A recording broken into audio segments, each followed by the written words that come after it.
கேளுங்க. அத்திக்கடவு அவிநாசி திட்டத்துக்கு விவசாயிகள்லாம் எடப்பாடி பழனிசாமி பாராட்டுல நடத்திருக்காங்க.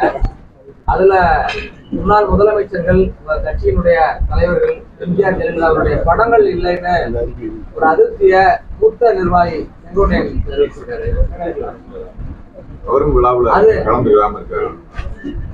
அதுக்கு ஆர்வி உதயகுமார் ரிப்ளை பண்றாரு, எம்ஜிஆர் ஜெயலலிதாவுடைய மறு உருவம் தான் எடப்பாடி பழனிசாமி அப்படின்னாரு. அதிமுகவிற்கு கிடைத்த இறையருள் எடப்பாடியார் அப்படின்னு சொல்றாரு. அப்படிதான் அவர் சொல்றாரு. ஒரு கேள்வி கேட்க சொன்னேன், 10 கேள்வி அவர் வந்து ஆரம்பிச்சு செங்கோட்டையில ஆரம்பிச்சு இங்க உதயமரம் நல்லா ஆரம்பிச்சாரு. எம்ஜிஆரின் மறு உருவம் ஜெயலலிதா, அதிமுகவிற்கு கிடைத்த இறையருள் ஜெயலலிதா அப்படின்னு ஆர்பி உதயகுமார் சொல்லியிருக்காரு. சரி, அதை பத்தி ஐயாவோட கருத்து. அந்த கருத்துக்கு அவர் தான் பதில் சொல்லணும். அதன்படி நடந்திருக்காருங்கிறது அவர் தான் சொல்லணும். இன்னைக்கு உங்களை எல்லாம் அழைத்தது முக்கிய காரணம், சில பத்திரிகைகளில் நேற்று, முக்கியமான பத்திரிகைகளில் நேற்று முன்தினம் அதன் தொடர்ச்சியாக பல்வேறு பேட்டிகள் வந்து கொண்டிருக்கிறது. எதுவும் சொல்லுங்க பாப்பா. அதனால நல்லா தெரியும். அதை பற்றி ஒரு வழக்கத்தை நான் சொல்கிறேன். நீங்கள் கேட்குற கேள்விக்கு நான் பதில் சொல்றேன். இப்போ கேட்டீங்கன்னா அதுக்கு அந்த நிலம் வந்து சர்வேயன் எழுதிக்கல 336/3 தேனி அலிநகரம் கிராமம், 1 acre 48 cent. 1 acre 48 cent. Document number பிரகாரம் 24/73/1963 பாகப்பிரிவினை பத்திரப்படி PS ஜெயலட்சுமி அம்மாள் அவர்களுக்கு பாத்தியமாக டாக்குமெண்ட் வருது. அவங்களுடைய பின்னால் சொல்றேன், அவங்களுடைய பெண் வாரிசாக அவருக்கு அந்த நிலம் வந்து சேருகிறது. 2வது டாக்குமெண்ட்ல வந்து 1970 பாகப்பிரிவினை பத்திரப்படி PS இந்த ஏற்கனவே ஜெயலட்சுமி அம்மாளுக்கு வந்திருக்க அந்த நிலம் அவருடைய மகன் S ராஜகோலருக்கு பாத்தியமாகிறது. ஆக இந்த அடிப்படையில் இந்த நிலம் 1937 தான் இவர்களுக்கு, நம்ம மாருதி பேக்கரி பெயிண்டில் வச்சுருக்காங்கல்ல, அவங்களுடைய மூதாதையர்கள் இந்த நிலத்தை வாங்குறாங்க 1937. அப்பொழுது அந்த நிலம் எந்த வகைப்பாடுல இல்லை. ஆதிதிராவிட பெருமக்களுக்கோ அல்லது ST பிரிவினையோ அந்த நிலம் இல்லை. வருவாய் ஆவணங்களில் எதுவுமே இல்லை. பஞ்சமி நிலமாக இல்லை. மிக நிலமாக, நில உச்சவரம்பு சட்டப்படி எடுக்கப்பட்ட நிலமாக அப்பொழுது அது இல்லை.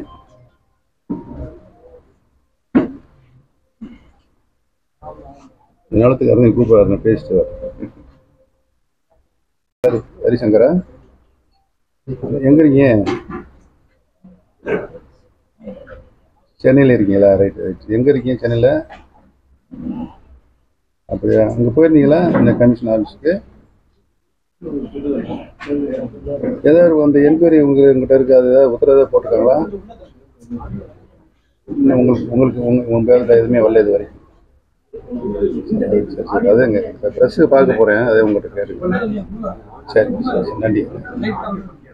இல்லை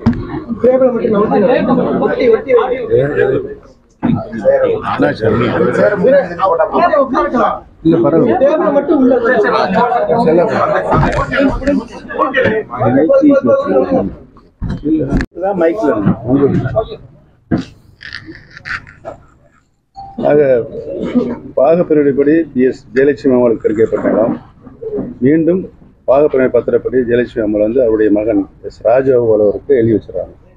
எந்த வருஷம்? 1970. மீண்டும் இந்த நிலத்தில் வந்து 1984 நில சீர்திருத்தம், நில உச்சவரம்பு சட்டப்படி 15 ஸ்டாண்டர்ட் ஏக்கர் தான் இருக்கணும் ஒருத்தருக்கு. அதற்கு மேலே நிலம் இருந்தால் அது உபரி நிலமாக கருதப்பட்டு அரசால் கையகப்படுத்தப்பட்டு நிலமற்ற ஏழை விவசாயிகளுக்கு கொடுப்பாங்க. அதுதான் அந்த நில உச்சவரம்பு சட்டத்தினுடைய சாரம்சம், சட்டம். அந்த கொடுக்கப்படுகின்ற நபர் யார் பெறுறாங்களோ அவங்க எந்த பிரிவினாலும் இருக்கலாம். Backward class, most backward class, ஆயுதிராவிடர், எஸ்டி பீப்புள், இவங்கெல்லாம் யார் வேணாலும் இருக்கலாம். ஆக அந்த உபரி நிலத்தை நிலமற்றவர்களாக இருக்க வேண்டும். அவர்களுக்கு ஒரு சென்று கூட விவசாய நிலமாக இருக்கக்கூடாது. அப்படி தான் கொடுக்கணும் சட்டம். அந்த சட்டப்படி வந்து இந்த நிலத்தில் வந்து ஒரு 81 சென்ட் வந்து எடுக்கிறாங்க நில உச்சரிமை சட்டப்பிரகாரம். இது பஞ்சம நிலமாக இல்லை, அது வரைக்கும் பஞ்சம நிலம் இல்லை, இன்றைக்கு வரைக்கும் பஞ்சம நிலமாக இல்லை இது என்பதை நான் உறுதிப்பட சொல்லிக் கொள்கிறேன். 81 சென்ட் எடுக்கிறாங்களா, இதில் வந்து அதை எடுத்து என்ன செய்கிறாங்கன்னா, முத்துச்சாமி என்கிற பெரிய இருக்கின்ற ஒரு ஆதிராவிட பெரியவருக்கு 41 சென்ட் கொடுக்குறாங்க. 81 சென்ட் எடுத்து திரும்ப அவங்களுடைய ரிலேஷனாக வர்ற மூக்கன் பெயர்கள் வந்து 40 சென்ட் கொடுக்குறாங்க. 81 சென்ட் எடுத்து 2 பேர்களுக்கு, ஆதிராவிட பெருமக்களுக்கு 41 சென்ட் முத்துச்சாமிக்கும் 40 சென்ட் மூக்கனுக்கும் கொடுக்கப்படுகிறது. அவர்கள் பெயருக்கு பட்டா வழங்கப்படுகிறது. இது முடிஞ்சுங்களா? எடுத்து 2 பேருக்கு பிரித்து கொடுத்தாங்க.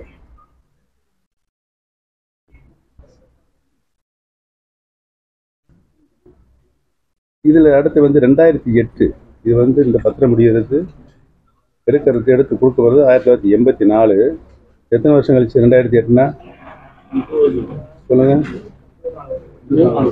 24 வருஷம். அதாங்க இப்போ சொன்னேன், 1984 நில உச்சவரம் பிரகாரம் 81 சென்ட் எடுத்து 41 வந்து முத்துச்சாமி பேரில், 40 சென்டை வந்து மூக்கன் பேரில் கொடுத்தாங்க. சரிங்களா? திரும்ப என்ன செய்கிறாங்கன்னா, அவங்களுடைய வாரிசு யாருடைய அந்த பேர் இருக்குல்ல, ராஜகோபால், மகன் ராஜகோபாலுடைய வாரிசு, உங்களுக்கு தேனிக்காரெலாம் தெரியும், ஹரிசங்கர் இருக்கார். அவர் இப்போ இந்த கடையை வச்சு நடத்திட்டு இருக்காருங்களா. அவருக்கு வந்து இடையே பரிவர்த்தனை பண்ணுறாங்க. யாருக்கு? இந்த 81 சென்ட் கொடுத்தாங்களே அவருக்கும் இந்த ஹரிசங்கருக்கு அந்த ஒரிஜினல் பாக்கி நல்லா இருக்குல்ல, அவர் பேரில் இருக்குது, ஒரு பேரில் வந்துருக்கு, வாரிசு அடிக்கின்ற பரிவர்த்தனை பண்ணுறாங்க. இந்த 81 சென்ட்டுக்கு இவங்க பரிவர்த்தனை மூலமாக வீட்டடி மனை கொடுக்குறாங்களாம். அதான் நம்மளுக்கு தெரியாது. இந்த வருஷத்தில் வீட்டு மனை கொடுத்து அதில் பரிவர்த்தனை பத்திரத்தையும் பதிவு பண்ணி அவங்களுக்கு வீட்டு மனையை ஒப்படைச்சிடறாங்க. இன்றைக்கி அந்த வீட்டு மனையினுடைய மதிப்பு இவர்கள் பெற்ற விவசாய நிலத்துக்கு மேலாக 10-15 மடங்கு கூடியிருச்சு. அதை அவங்க விற்றுட்டாங்க. வீட்டு மனையை வாங்கிட்டாங்களே, அவங்க விற்றுட்டாங்க. பரிவர்த்தனை முடிஞ்சு பத்திர ஆஃபீஸில் பதிவு செய்யப்பட்டு முடிஞ்சு வச்சு. ஆக அந்த 40 சென்டும் 41 சென்டும் மூக்கன் மூலமாகவும் முத்துச்சாமி மூலமாகவும் யாருக்கு? ஹரிசங்கருக்கு, அவருடைய இந்த அம்மா இருக்காங்கல்ல, முதல் ஜெயலட்சுமி அம்மாவுடைய பேரன், அவருக்கு வந்து சேர்ந்துருக்கு. இது அவங்களுக்குள்ளே செஞ்சுக்கிட்ட இந்த மூக்கனும் முத்துச்சாமி இவங்க நிலங்களே யாருதான் ஆரம்ப காலத்துல அவங்க மூதாதையரை வேலை பார்த்துட்டு இருக்கிறாங்க. நம்ம வேலை பார்த்துக்கிறவங்களுக்கு இவங்க பிரித்து கொடுக்கணும், கவர்மெண்ட் வந்து வாங்கி கொடுத்துருக்காங்க. அவங்களுக்கு இவங்க வீட்டடி மணியை கொடுத்து மறுபடியும் அவங்க நிலத்தை எடுத்துட்டு இவங்க பேரில் பட்டா மாறிடுச்சு. யார் பேரில்? ஹரிசங்கர் பேரில் பட்டா மாறிடுச்சு. ஹரிசங்கர் எந்த வருஷம்? 2009 வந்து ஹரிசங்கருக்கு பட்டா மாறப்பட்டிருக்கிறது. 2011 2009 சென்று பேருக்கு சர்வேயின்படி பட்டா வழங்கப்பட்டிருக்குது. 11 2011 பட்டா அவருக்கு வந்து இது ஊர்ஜிதம் பண்ணுறாங்க. யாருக்கு? ஹரிசங்கர். இந்த 81 சென்டையும் 19 8 வருஷம் கழிச்சு சுப்புராஜுக்கு அந்த நிலத்தை வைக்கிறாருங்க. ஹரிசங்கர் ஆதிராவிட இல்லை, ராஜு வாங்குற நபர் வந்து சுப்பராஜ் வந்து நம்ம நாயகர் கம்மா நாயகர், அவர் புதுப்பள்ளி அவருக்கு வந்து விற்கிறாருங்க நிலத்தையாக. ஹரிசங்கர் வந்து அந்த நிலைக்கு விற்கிறாரு. சுப்பராஜ் பட்டா வாங்கிறாருங்க. சுப்பராஜ் பட்டா வாங்கிட்டு 2022 3 வருஷம் கழிச்சு எனக்கு விற்கிறாருங்க. சுப்பராஜ் வந்து கம்மா நாயக்கர், நான் வந்து உங்களுக்கு எல்லாத்துக்கும் தெரியும், சொல்ல தேவையில்லை. அவரும் ஆதிராவிட இல்லை, நானும் ஆதிராவிட இல்லை. சுப்பராஜ் ஆதிராவிட்ட வாங்கலை, நானும் ஆதிராவிட்ட வாங்கலை. பஞ்சமி நிலம் இல்லை, இது நில உச்ச வரம்பில் இருக்கப்பட்ட மிகை நிலம். 15 ஸ்டாண்டர்டுக்கு மேற்பட்ட மிக நிலத்தை அரசை எடுத்து ஜியோ போட்டு நிலமற்ற ஏழை விவசாயிகளுக்கு வழங்கப்பட்ட இடம். முடிஞ்சு வச்சுக்கலாம், நான் வாங்கிடுறீங்க. 2022 இந்த 24 நான் வாங்கினோன்னே இது வந்து சீலிங்கில் கட்டுப்பட்டனா இந்த மாதிரி பல பரிவர்த்தனைலாம் அவங்களுக்கும் நடந்திருக்குது. இது ஏன் நம்ம நிலைமைக்கு நம்ம போய் உள்ளே போய் நுழைஞ்சிருக்கோம் அப்படின்னு சொல்லிட்டு எனக்கு தெரிய வந்தோன்னா நான் உடனே மறுபடியும் நான் யார்கிட்ட விலைக்கு வாங்கினா அவர்கிட்ட கொடுத்துட்டேங்க. உடனே கொடுத்துட்டேன், மாற்றிட்டேன். யாருங்க? 2024 7ஆவது மாதம். இருங்க நான் சொல்லிடுறேன், முடிச்சுட்டேன். 22 வந்து சுப்பராஜ் வந்து எனக்கு எழுதி கொடுக்குறாரு. 22 12 டிசம்பர் மாதம் 7ஆவது மாதம் 7 மாதம் கழிச்சு இந்த பிரச்சனை என் கவனத்துக்கு வந்தோடனே சுப்பராஜ் என்ன இந்த மாதிரி பிரச்சனை இருக்குன்னு, ஆமாம் இந்த மாதிரி பிரச்சனை இருக்குது, என்கொயரி இருக்குது. அது ஹரிசங்கர் நம்மளுக்கு அது பிரச்சனை இல்லை, எனக்கு எந்த நோட்டீஸும் இல்லை, ஹரிசங்கருக்கு தான் வந்திருக்குது. அவர் தான் போய் அங்கே போய் ஆணையத்தில் வந்து பதில் சொல்லிருக்கு. ஏன்னா அவங்க வந்து அந்த மிக நிலமாக இருந்தாலும் ஆயுதராவல் கொடுக்கப்பட்ட நிலமாக இருப்பதனால் அவர் வந்து அவர் போய் மனு கொடுக்குறாரு. யார்? அவங்க பேரைங்க இன்றைக்கு இருக்க அவங்க பேரைங்க வந்து மனு கொடுத்து எங்கள் தாத்தா அந்த மாதிரிலாம் வாங்கினாங்க, செஞ்சாங்க, வச்சாங்க, எங்களுக்கு அந்த நிலம் வேணும் எங்களுக்கு அப்படின்னு சொல்லி மனு கொடுத்து அந்த விசாரணை பண்ணிக்கிட்டு இருக்கிறாங்க. இவர் இன்றைக்கி விசாரிக்கும் பிறகு இவர் அங்கே தான் இருக்கார் இப்போ ஆணையத்தில். இதுவரையும் எந்த உத்தரவும் வழங்கப்படவில்லை. பேப்பரில் வந்துச்சுல 2 ஜட்ஜு வந்து ஆணையத்தினுடைய நீதிபதிகள் வழங்கியிருக்கிறாங்க, பட்டாவை கேன்சல் பண்ணியிருக்காங்கன்னு இப்போ அதை வந்துச்சு. என் பேர்லேயே இல்லைப்பா அந்த நிலம். நான் எனக்கு இந்த நிலவரம் தெரிஞ்ச உடனே நான் அவங்களுக்கு திரும்ப அந்த 81 சென்டையும் நான் எழுதி கொடுத்தேன். யாருக்கு? சுப்பராஜிட்ட நான் வாங்கும்போது எழுதிச்சு, அதை எழுதி கொடுத்தேன். இதுதான் உண்மை நிலை. இந்த உண்மை நிலையை தெரிஞ்சுக்காம பத்திரிகைகள் செய்தி, தவறான செய்திகள் பதியப்பட்டிருக்கிறது என்பதைத்தான் இன்றைக்கு உங்களிடம் விளக்க வேண்டிய ஒரு கட்டாய சூழ்நிலை எனக்கு ஏற்பட்டது. அதோடு மட்டும் இல்லாமல் அருமை அண்ணன் பாலகிருஷ்ணன் அவர்கள், இந்திய கம்யூனிஸ்ட் மார்க்சிஸ்ட் முன்னாள் தலைவர் அவர்கள் பேட்டியும் கொடுத்துருக்காரு. அவங்களாம் ஒரு கம்யூனிஸ்டுகள் ஆதாரத்தோடு தான் பேசுவாங்க. எந்தவித ஆதாரமும் வருவாய் அவர்களும் கேட்டு விளக்கம் பெறாமல் அவர் இந்த குற்றச்சாட்டை வைத்திருக்கிறார். அது தவறானது என்பதை நான் சுட்டிக்காட்ட கடமைப்பட்டிருக்கேன். பஞ்சமயம் அடிப்படையிலிருந்து பஞ்சமயம் இருக்கணும். கவர்மெண்ட் டிக்ளேர் பண்ணிருக்கணும். கவர்மெண்ட் அந்த நிலத்தை எடுக்கும் போதே அது பஞ்சமி நிலம் இந்த வகைப்பாடுக்குள்ளே கொண்டு போயிட்டு அந்த பஞ்சமி நிலத்தை ஆயுதர்களுக்கு மட்டுமே வாங்கணும். அது வந்து விலமற்ற ஏசி விலை வாங்க முடியாது. மிக நிலத்தை இருக்கிறாங்கல்ல, சீலைக்கு மேலே இருக்குங்களா, அதை வந்து யாருக்கும் வாங்க. அவங்க இளமற்ற ஏழை விவசாயம் இருக்குங்க. ஆமா, இந்த வகைப்பாடு தனி, அந்த வகைப்பாடு தனி. நான் தான் சொல்றேன்ல, மிக நிலமாக இருப்பதை யாருக்கு வேணாலும் கொடுக்கலாம். இல்லை ஒரு சீலிங் வைப்பாங்க. 15 வருஷம் 20 வருஷம் 25 வருஷம் 30 வருஷம். முதல்ல 15 வருஷம் வச்சிருந்தாங்க, இப்போ 30 வருஷம் வச்சிருக்காங்க. நான் ரெவன்யூ மினிஸ்டர், வருவாய்த்துறை அமைச்சர்லாம் எனக்கு நல்லாவே தெரியும். எனக்கு தெரிந்திருந்தால் எனக்கு பஞ்சமி நிலமாக அது இல்லை, தேவையில்லை. எனக்கு ஏதாவது நோட்டீஸ் வந்தது தேவையே இல்லை எனக்கு. அதனால உங்கள்கிட்ட வழக்கம் சொல்றேன். நான் எதுக்கு போய் ஆணையத்தில் போய் நிற்கணும்?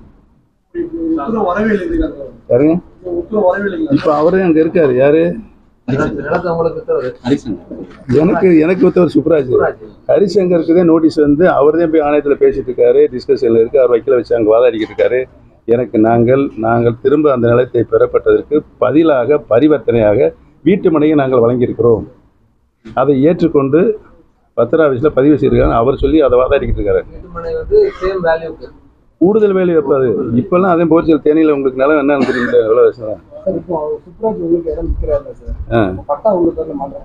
இல்லைங்க. அந்த கான்செப்டுக்கு நம்ம போக தேவையில்லை. எனக்கு நிலம் வந்து இந்த நிலம் மிக நிலம் வந்து இந்த டிஸ்பியூட்ல வந்து அவர் ஹரிபிரசாத் போயிருக்காருன்னு தெரிஞ்சு எதுக்கு சுப்ராஜ் இந்த மாதிரி தான் எனக்கு அவருக்கு எழுதி கொடுத்து நான் வாங்கி நான் யார்கிட்ட வாங்கினோ அவர்கிட்ட திரும்ப எழுதி கொடுத்து இன்னைக்கு அவர் கஷ்டம் இருக்கார், அவர் பார்த்துக்கணும்னு சொல்லிட்டு அவருக்கு இந்த வரைக்கும் நோட்டீஸ் வரல. சொல்லுங்க. அதிமுக செங்கோட்டையன் இருக்கிற மந்திரம் வந்துடுறேன், முடிஞ்சுக்கலாம், அவசரப்படாதீங்க. முடிச்சுட்டு பாலாஜி என்ன நிருபர் வந்திருக்காங்க. யாரு? இவர் சிக்கந்தர் வந்து எனக்கு வந்து கிட்டத்தட்ட குட்டி பிள்ளைல இருந்து அவருக்கு எனக்கு நான் எப்படிப்பட்டவர்னு அவருக்குலாம் தெரியும். அவர் அனெக்ஸ் சேர்த்திருக்காரு பேப்பர்ல. அன்னப்பிரகாஷ் வந்து எனக்கு வந்து உதவியாளர் தான். யாரு? அதிமுக ஒன்றிய செயலர் அந்த அன்னப்பிரகாஷ் வந்து எனக்கு உதவியாளராங்க. அவர் வந்து ஒரு 100 ஏக்கரை வந்து வகை டேமில் இருக்கிற பேக் வாட்டர் பக்கத்தில் இருக்க அரசு நிலத்தை கையகப்படுத்தி தென்னமலை போட்டு வளர்த்துருக்காரு. அது வந்து அதிகார துஷ்பிரயோகம் பண்ணி அவர் வளர்த்துருக்காரு. அவர் வந்து எனக்கு அன்னப்பிராசு அவர் எந்த பக்கம் இருந்தாருன்னு இந்த செல்லமுத்து அவர்கிட்ட கேட்டுக்கங்க என்ன அவருக்கு தெரியும். அவருக்கு ஃப்ரெண்ட் அவரு சிக்கந்தருக்கு ஃப்ரெண்டு அன்னப்பிராசு. உங்களுக்கு நண்பர் தானே? நல்லா சொல்லு. ஒத்துக்கிறீங்களா? அவர் எனக்கு உதவியாளர் இருந்தாரு. இந்த நீங்க போட்டிருக்க செய்தி உண்மை. எனக்கு உதவியாளர் அவர் இன்னைக்கு வந்து என்னுடைய இதுக்கு கருத்துக்கு மாறுபட்டு இன்னைக்கு எடப்பாடி கூட போய் நிற்கிறாரு. அவருக்கு ஒன்றிய செயலாளர் போட்டது செல்லமுத்து. அரசியல் வந்து இந்த மாதிரி செத்து விளையாடலாம் விளையாடக்கூடாதுங்கிறது என்னுடைய கருத்து. வேற கேள்வி இது தொடர்பாக கேள்வி கேட்குறீங்களா? முடிஞ்சா அது தெளிவாயிருச்சா உங்களுக்கு? எதுவுமே இல்லை. இன்னொரு ஏதாவது குற்றம் இருக்கா? ஆதி திராவிடனால மாவட்ட ஆட்சியில போயிருப்பாங்க, நிவாரணம் கிடைக்காதனால அவங்க ஆதி திராவிடனால அந்த எஸ்சி ஆணையத்துக்கு போயிருப்பாங்க சார். இது நியாயமா தானே சார் இருக்கு? இது நியாயமா தான் இருக்கு. அவங்க வந்து அந்த ஆயுதராஜ பெருமக்கள் போனது நியாயமான கருத்தாக வைத்துக் கொண்டாலும் பூர்வீக நிலம் இருக்குல்ல யார்கிட்ட அவங்களும் போயிருக்காங்க, அங்க போயிருக்காங்க. அதை நீதிபதி தான் பதில் சொல்லணும். நம்ம ரெண்டு பேரும் இங்க விவாதம் பண்ண முடியாது. என் மீது எது குற்றம் இருக்கு அதுல? அந்த நிலைமை என்னிடம் இப்ப இல்லை. நான் திரும்ப கொடுத்து விட்டேன். 7 8 மாசம் அந்த கவனம் எங்க வந்திருக்கிறாங்க. எதுக்கு இல்ல இது குறித்து உங்களுக்கு தெரியும். சிக்கந்தரணி பத்தி உங்களுக்கு நல்லா தெரியும். ஏதாவது விமர்சனம் என்னிடம் வந்தால் இந்த விமர்சனம் பல்வேறு கருத்துக்கள் எந்தெந்த வகையில் வந்து வருகிறது அதுக்கெல்லாம் சேர்த்து பதில் சொல்லணும்னு தான் நான் வந்து பொறுமையாக இருந்தேன். ஒரு நாள் பொறுமையாக இருக்கக்கூடாதா?